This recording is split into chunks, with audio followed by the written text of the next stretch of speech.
خوشامدید ناظرین، آپ دیکھ رہے ہیں پروگرام ریاست، میں ہوں شہزاد رضا۔ پاکستان میں بدقسمتی سے ماضی میں احتساب کے نام پر انتقام لیا جاتا رہا ہے، یہ ایک حقیقت ہے۔ اس دفعہ کیا کچھ مختلف ہے، اور ماضی میں اگر کسی کے ساتھ کوئی زیادتی ہو گئی تو اس کا ازالہ کس طریقے سے ممکن ہو سکتا ہے، یہ بات ہم کریں گے۔ ہمیں جوائن کر رہے ہیں اسٹوڈیو میں وزیر اعظم کے معاون خصوصی برائے احتساب و داخلہ عرفان قادر صاحب۔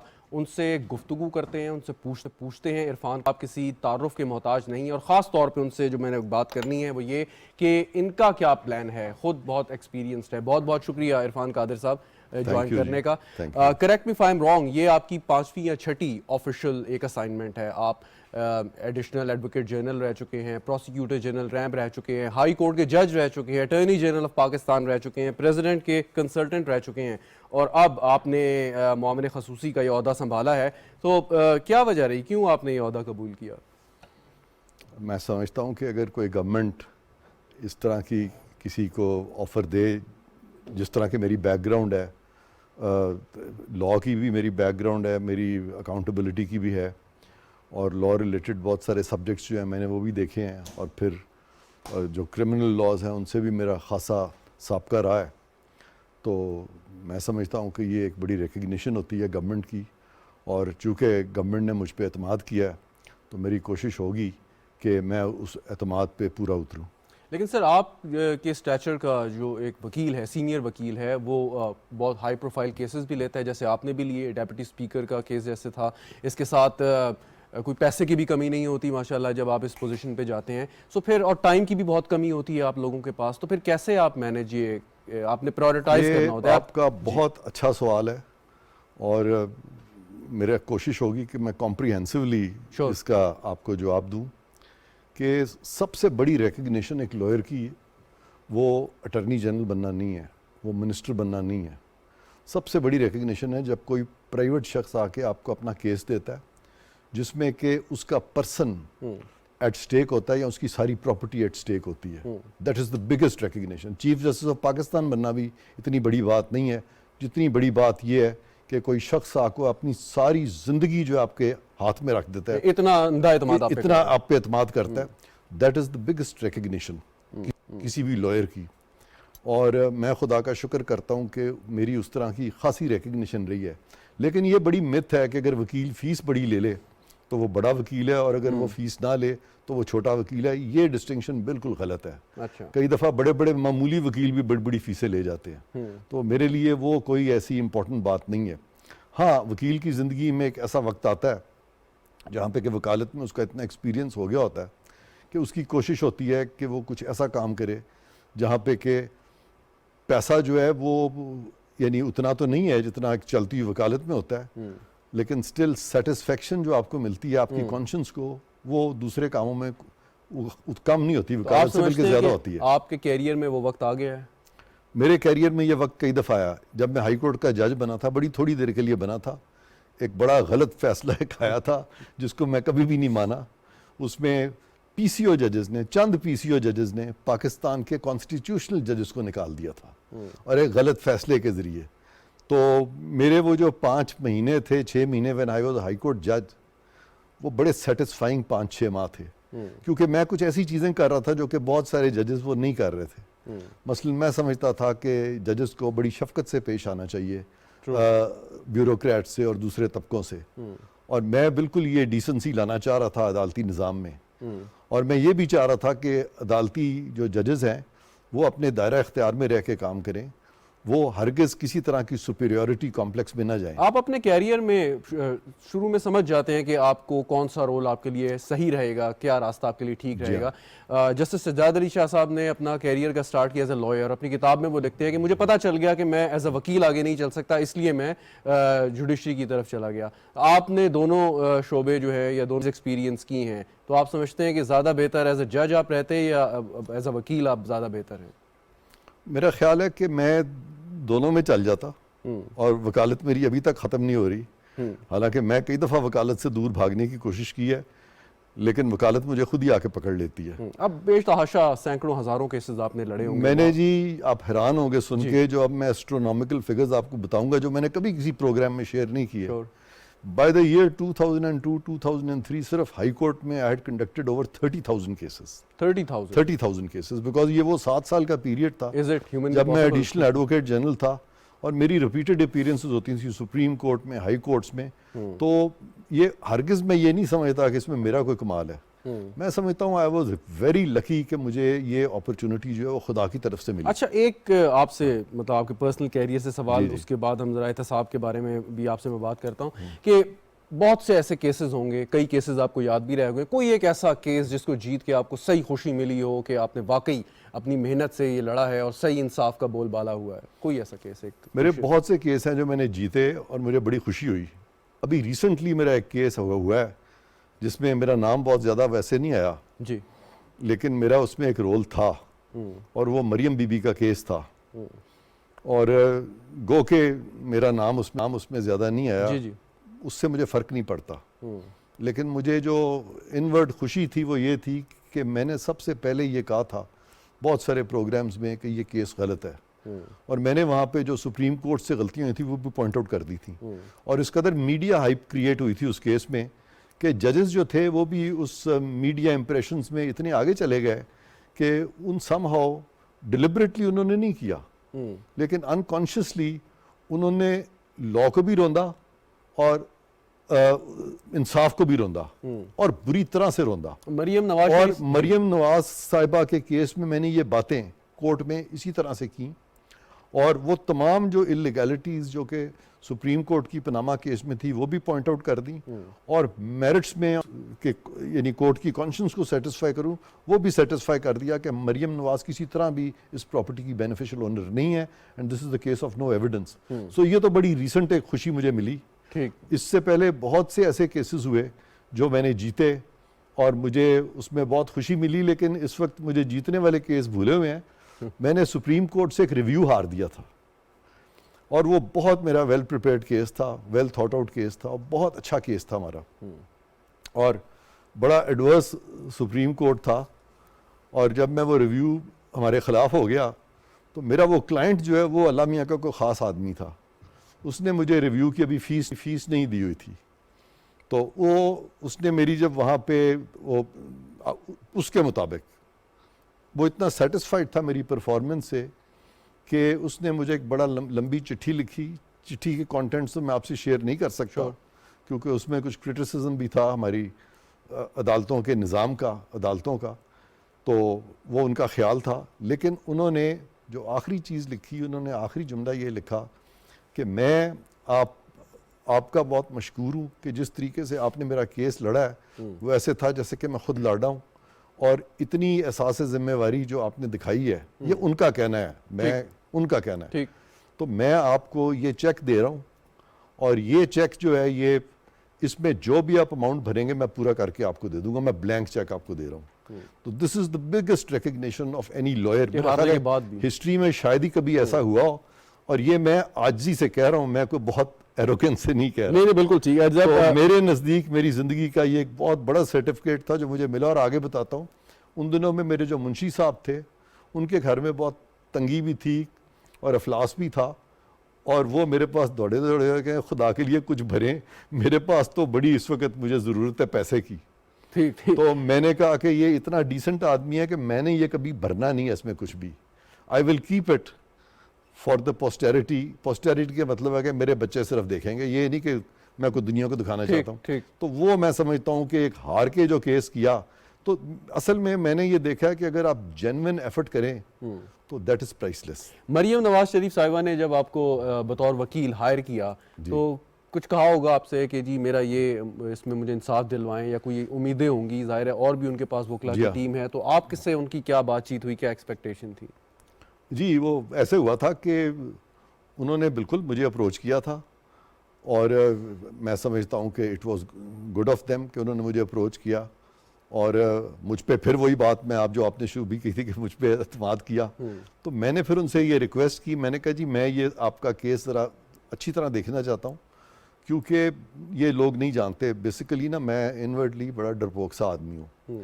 میں آپ کی گفتگو سے لگتا نہیں. گفتگو سے ہاں, وہ اس کی وجہ یہ ہے کہ ایک تو میں جو آنیسٹلی چیز محسوس کرتا ہوں وہ بول دیتا ہوں, اور سیکنڈلی کیس میں وہ لیتا ہوں جب میں بریف ایکسیپٹ کرتا ہوں تو کیس میں وہ لیتا ہوں جس میں کہ میں انشور کرتا ہوں کہ یہ ایتھیکلی بھی صحیح ہو اور لیگلی بھی صحیح ہو.